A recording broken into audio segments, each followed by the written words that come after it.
My name is Tom. I'm from the electorate of Shepparton. As a young person growing up in Shepparton, I can tell you Shepparton is statistically, across Victoria, a contender for having the worst youth outcomes across the state. I have seen firsthand young people become disengaged with the school system. A big portion of why I think people become disengaged with the school system is partly because of our curriculum. So our curriculum takes a blanket approach.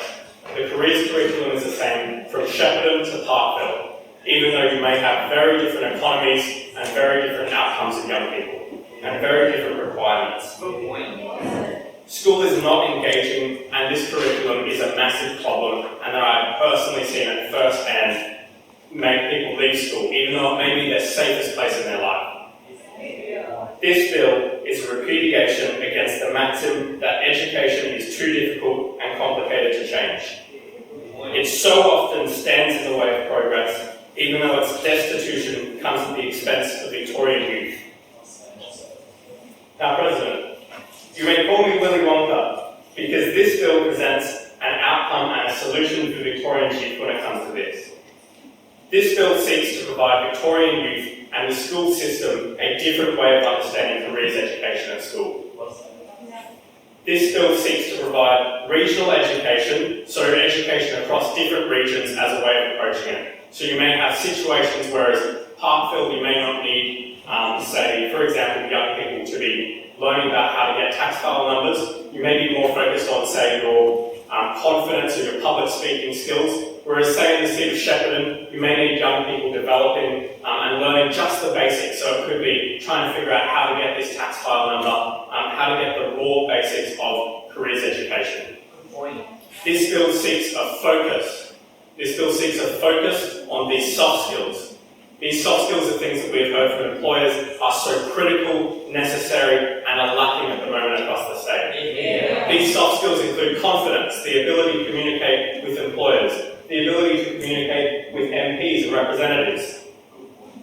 This bill is a policy that is designed by young people, for young people, and with young people. And when I say with young people, what I mean, President, is that this bill seeks to develop regional boards for education to decide the curriculum, and these boards must have at least one young person. We are finally having young people included in the curriculum decision-making process.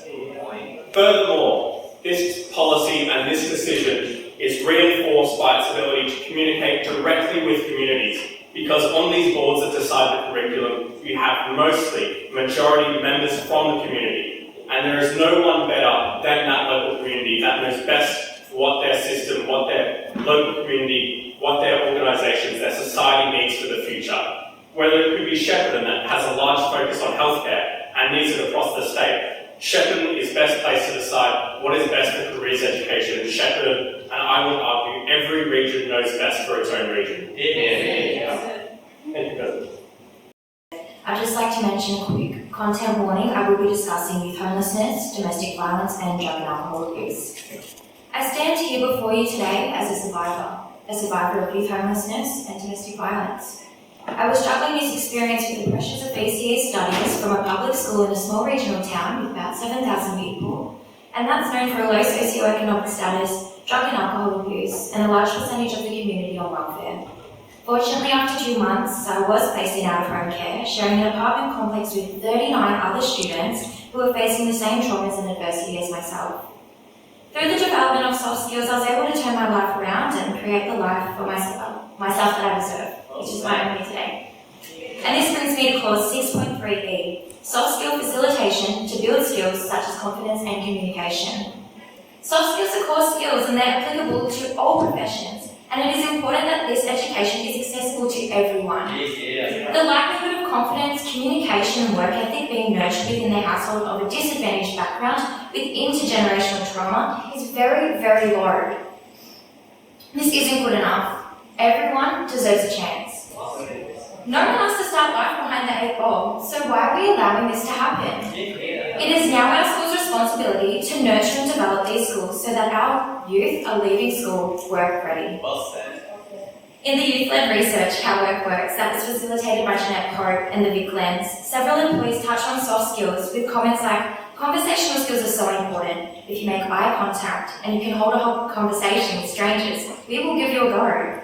So not only do I have first-hand experience in seeing the impact of soft skills, it is backed by evidence from this report. Reality is we need to bridge the gap between youth and industry, and this bill is the perfect recipe to do that. Thank you.